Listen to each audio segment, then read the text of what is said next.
Hello again, hope everyone's doing really well.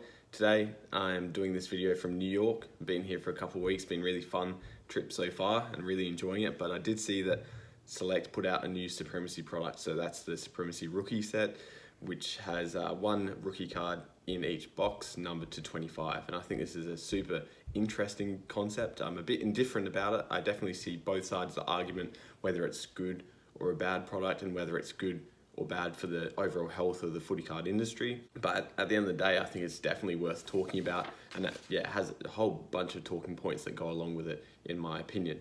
So the first talking point, I think, is that rookies are here to stay. Select has made it a very big priority this year to bring rookie cards and draft cards into the mainstream of AFL collecting. Even in the last couple years before Select started doing this, there has been a slow shift towards collecting the more rookie cards rather than just bigger cards in general.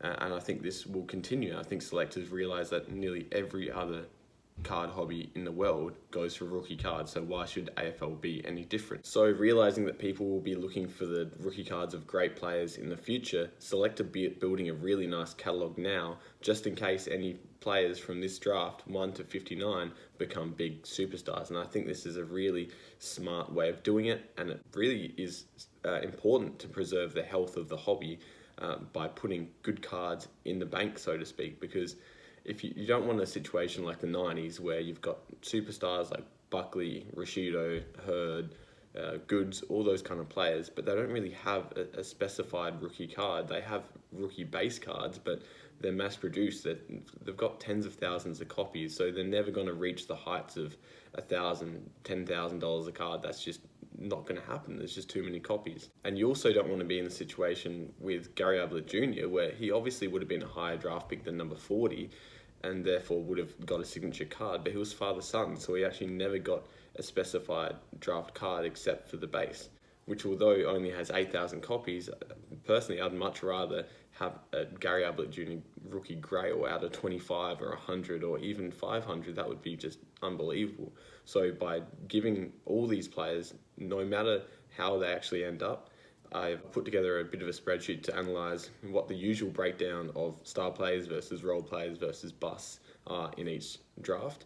So I'm definitely not kidding myself to think all 59 of these are going to turn out, but the chance of 1 to 5 of them becoming greats of the game is actually reasonable. That's a reasonable thing to happen, and if that does happen, then having a sealed box of this in 10-20 years, or having that specific card in 10-20 years might be a really good investment, and it will be really good for Select in general to have a card that's that sought after. So Select has 7 different variations of rookie cards this year. I wouldn't be surprised if they do a whole release of RCs next year, or maybe a rookies and stars release. I've seen that in other hobbies where they pair a first year player from one team with the star of that team and do that for each club, maybe one signature and one non-signature card each. That's just something that they might look at doing in the future. So I may have gone over this already, but just in summary, I don't think this release is for now. It's not for flipping, it's not for opening and holding pick number 47 in your PC.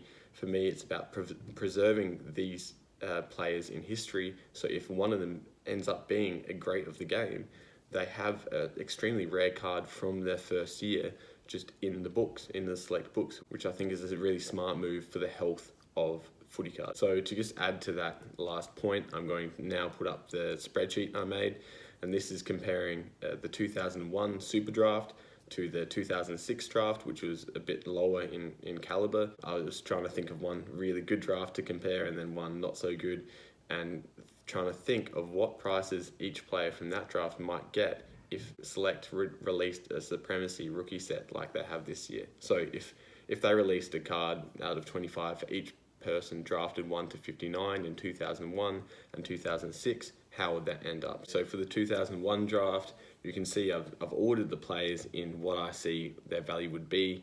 I've done the value, it's a very rough estimate, but I've done it based on their career and also their popularity and their collecting base. So for example, if you look at the 2006 draft, actually the Jack Riewoldt card, I'd say Joel Selwood is a much better player and has a better career than Jack Riewoldt. However, Richmond supporters are really strong in the AFL hobby, so Riewoldt's card would probably go for more than Selwood's if he had it out of 25. The other thing to think about is that lots of these players don't have super rare rookie parallels, so I'm thinking of this as in they don't have the 7 parallels like they would in 2021. That's also something to think about. So definitely take these figures with a grain of salt, but I think it's interesting to analyse and see what the 2021 release might be worth in 10, 15, 20 years. So if you look at the 2001 draft, I've got Gary Ablett at the front. To calculate the EV, I've gone the estimated price. I think if he had a RC out of 25, it'd be about a $1,500 card. So I've just divided that by 59, which is the chance that you'll get that card in the box opening. And that gives you the EV of 25. So I've done this for every player. Like I said, I've ranked them in value, and you can see the draft number doesn't always align to value, and this is why I think it's really smart that Select did all 1 to 59 this year, because you can see that Gary Ablett would have missed out, Dane Swan would have missed out, Sam Mitchell, Steve Johnson, Montagna. Like, there's pretty big names that never got cards when they really should have, and it kind of hurts the industry that they didn't get cards. And if you look on the other side, other big players like Tom Hawkins, Basher Hooley, Robbie Gray, Josh Kennedy, Shane Edwards, these are pretty household names in 2021, and it would be really sweet if they had 7 rookies to choose from. And that's where I'm kind of coming from, saying that this release isn't for the now, it's for the future, which I like personally. Now, looking at the overall EV from the Super Draft, as you'd expect, it's quite a bit higher than the 2006 draft, so I've calculated an EV of $108. So that means if you cracked the box, you'd be, on average, you'd expect $108 back. Now, this doesn't mean that you'll get $108 every single time.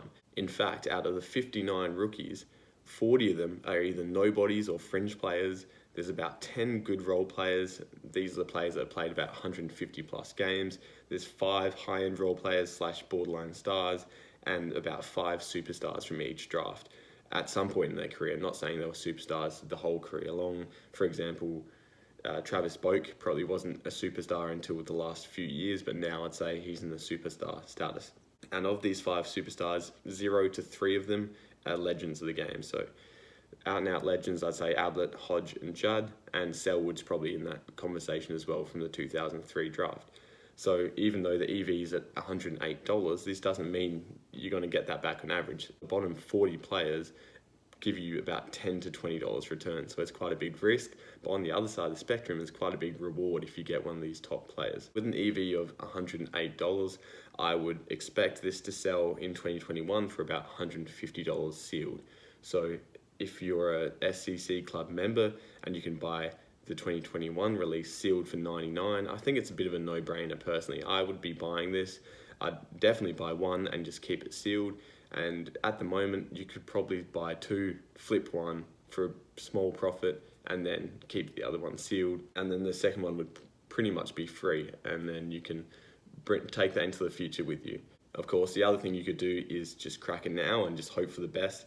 Hope that prices are really high when the release first comes out, which they probably will be, but you're going to want to sell it very quickly because these prices will drop, in my opinion, quite heavily. As you can see, a player like Steve Johnson, I've got him at $250, where there's not going to be many players in this draft, 2021, that are better players than Steve Johnson. So to buy a 2021 player for $200, $300 is just a bit ludicrous for me before they've actually done anything, because you can just wait, and then once they have a down season or down period, unless they just boom it from the start, which is extremely unlikely, you're going to be able to pick that card up later for less money. So the 2006, the EV is a bit lower at $76 because it wasn't as strong a draft. I would still expect this to go sealed for about $120 in 2021. Once again, this makes the $99 SCC Club deal very strong, I think, and that's, for me, it's definitely a buy. But if you're a general release buy at $199, I've passed. I would not buy it unless you're extremely confident in a quick flip. You've got a way to sell it quickly, whether online or in person, just because it's just too risky for me. These players are very unlikely to become legends of the game. The long-term prospects are bad for about 40 out of the 59 rookies, maybe even more. So like I said, it's quite risky and something I wouldn't get into for the $199 price point. The last point I want to make in this video is that this release reinforces the fact that Select are very comfortable in oversaturating the market and reprinting cards in 2021. I think this release was a bit of a slap in the face to anyone who heavily invested into rookie cards from the Optimum release and even the Supremacy release. It really just came as a surprise. No one knew it was happening.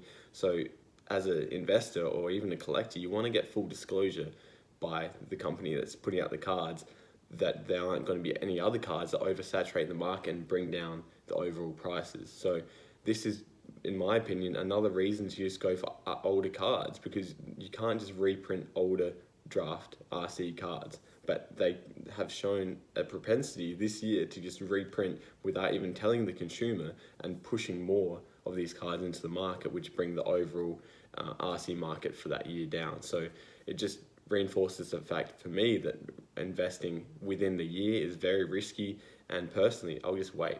In summary, if you're an SEC club member and you can get it for $99, keep at least one box sealed. That's my advice for the future.